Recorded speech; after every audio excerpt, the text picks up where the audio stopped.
20,000 থেকে 30,000 টাকা ঘরে বসে তুমি ইনকাম করতে পারবে শুধুমাত্র জুয়েলারি আইটেমগুলো বিক্রি করে। জুয়েলারি এখন চুড়ি, গহনা এবং ইয়াররিংস, ফিঙ্গার রিংস যত কিছু আছে সব কিছু থেকে এখন অনলাইনে বিক্রি করা যায়। আর এগুলো বিক্রি করে মানুষ এখন লাখ লাখ টাকা কামাচ্ছে। এগুলোর ভিডিও সোশ্যাল মিডিয়া আপলোড দিয়েও টাকা কামাচ্ছে এবং এগুলো মানুষে সেলও করছে। তুমি যদি চাও, তুমি এইসব ভিডিও বানিয়ে তোমার ইনকাম বাড়াতে চাও, মাসে 20,000 থেকে 30,000 টাকা কামাতে চাও, তাহলে অবশ্যই এই ভিডিওটি তোমার জন্য। এখানে কিছু কুন্দন ব্যবহার করেছি আমি এগুলোর বিজনেস করি না, কিন্তু হাজার হাজার মানুষ এগুলোর এখন বিজনেস করছে।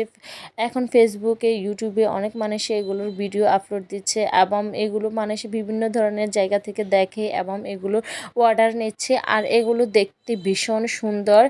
এটা দেখার পরে তো আমারও আগ্রহ জমলো যে চুড়ি বানায় কেমন হয় দেখি। আর আমি যখন বানিয়েছি তারপর আমি বিশ্বাস করেছি যে মানুষে কেন এত টাকা এগুলো সেল দেয়। আসলে এগুলো মোবাইলে যা দেখা তার থেকে বাস্তবে অনেক বেশি সুন্দর। এখানে আমি এক সেট চুড়ি আগে বানিয়ে ফেলেছি আর এখন আমি বানাচ্ছি আরেকটা সেট চুড়ি। ওই চুড়িগুলো ছিল আমার নিজের জন্য আর এগুলো আমি সেল দিব। আমার একটা আন্টি বলেছিল যে এই চুড়িগুলো তাকে বানিয়ে দেওয়ার জন্য। এগুলো বানানো যতটা ইজি আমরা দেখছি, আসলে বানানো অনেকটাই পরিশ্রমের একটা কাজ। তুমি যে কোনো কাজ করো না কেন একটু পরিশ্রমী হতে হবে, না হলে তোমার কাজের ফিনিশিং ভালো হবে না। এই চুড়িগুলো বানাতে আমার অনেকটাই সময় গিয়েছে এবং পরিশ্রম হয়েছে, কারণ এই চুড়িগুলো পেঁচানো এবং একটা একটা করে কুন্দন সেট করা অনেকটাই সময় লাগে। এটা হয়তো আমরা বুঝবো না, প্রত্যেকটা কাজের পিছনে অনেক বেশি শ্রম লাগে, তারপরে যে ওই কাজটা প্রপারলি হয়।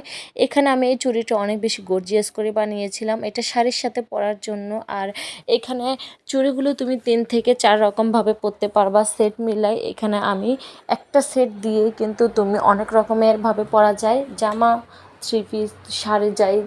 আমার ভিডিও যদি তুমি নতুন দেখে থাকো তাহলে অবশ্যই আমার ইউটিউব চ্যানেলটাকে সাবস্ক্রাইব করবে। ভিডিওটি ভালো লাগলে অবশ্যই লাইক দিবে। আর আমার এই চুড়ি দুটোটার ডিজাইন তোমাদের কাছে কেমন লেগেছে কমেন্ট করে জানাবে। আজকের জন্য বিদায় নিচ্ছি, দেখা হবে অন্য কোনো ভিডিওতে। আল্লাহ হাফেজ।